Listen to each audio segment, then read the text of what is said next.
महाराज जी, मृत्यु क्या है और क्यों डर लगता है इससे? मृत्यु एक भ्रम है, सत्य वस्तु नहीं है। अब हम आपको बताते हैं कैसे भ्रम है। पंचभूतों से रचित ये शरीर है। जब इसका अंतिम संस्कार होता है तो अग्नि तत्व अग्नि में मिल गया, जल तत्व जल में, वायु तत्व वायु में, पृथ्वी तत्व पृथ्वी में, आकाश तत्व आकाश में। 5 तत्वों से रचित शरीर है। वो अपने अपने तत्वों में मिल जाते हैं। इसमें मरा कौन? मरा नहीं ना, शरीर में मरा नहीं ना। और आत्मा अविनाशी चैतन्य घन है, उसको कोई मार सकता नहीं। नैनम छिन्दन्ति शस्त्राणि नैनम दाहति पावका न चैनम क्लेदयन्त्यापो न शोष्यति मारुता। अग्नेयास्त्र, वारुणास्त्र, वायवास्त्र, इनके द्वारा आत्मा का कहीं बाल बाका नहीं हो सकता। आत्मा अच्छेद्य है, अक्लेद्य है, अशोष्य है, अदाय है। तो मरा कौन? शरीर पंचभूत में मिल गए, आत्म तत्व अंतर ध्यान हो गया, मरा कोई नहीं। अब हम मरे। अब इसकी मरे की व्याख्या करते हैं।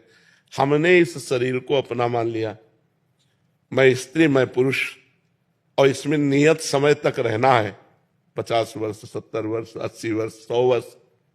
इसके बाद हट जाना है इस शरीर से। इस शरीर से हट जाना मरण कहा जाता है, और दूसरे शरीर को प्राप्त करना जन्म कहा जाता है। लेकिन जन्म मरण का अस्तित्व नहीं है, भ्रम है। न मृत्यु है न जन्म है। और जब आप जन्म स्वीकार करते हैं तो मृत्यु भी स्वीकार करनी पड़ेगी। और जब न जन्म है न मृत्यु है, एक भ्रम चल रहा है, इसी भ्रम को मिटा दो।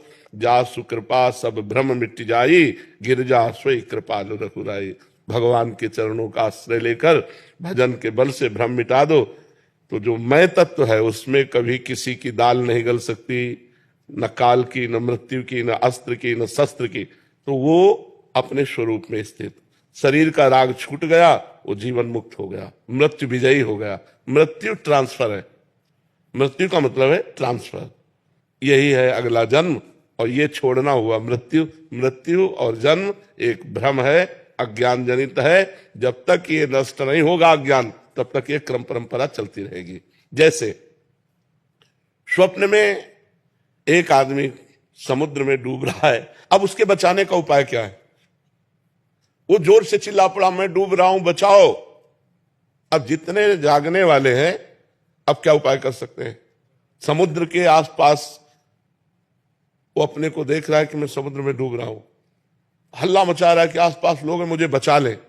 और वो आवाज जोर से निकल पड़ी उसकी स्वप्न में, मैं पानी में डूब रहा हूं, समुद्र में, मुझे बचाओ। अब हम तैराक लावें या नाविक लावें, ये क्या करें? तो एक केवल उपाय है, जगा दो से।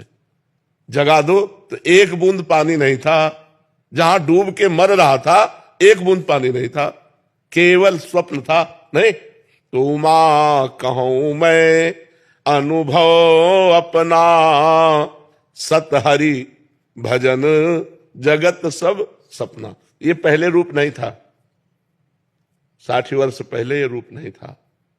अब आगे पता नहीं कितने मिनट बाद ये रूप नहीं रहेगा। ये बीच में केवल भाषित हो रहा है, इसलिए सपना है। अगर ज्ञान के द्वारा देखो तो जैसे आपकी गाड़ी आपके पैसे के अनुसार है, ऐसे ये गाड़ी है। खूब बढ़िया दान पुण्य भजन किए हो तो तेजस्वी स्वरूप और रुपया पैसा खान पान सब दुनिया का वैभव सब सुख एकत्रित है। गाड़ी है ये, तुम थोड़ी हो। आत्मा तो जैसे हमारी वैसी चींटी की, जैसे हमारी वैसी सुअर की, जैसे हमारी वैसी चराचर जीव की। आत्मा तो एक ही है। अनेक शरीर दिखाई दे रहे हैं। जैसे सूर्य एक है और घड़े करोड़ों रखे हो तो करोड़ सूर्य भासते हैं, है नहीं? सूर्य तो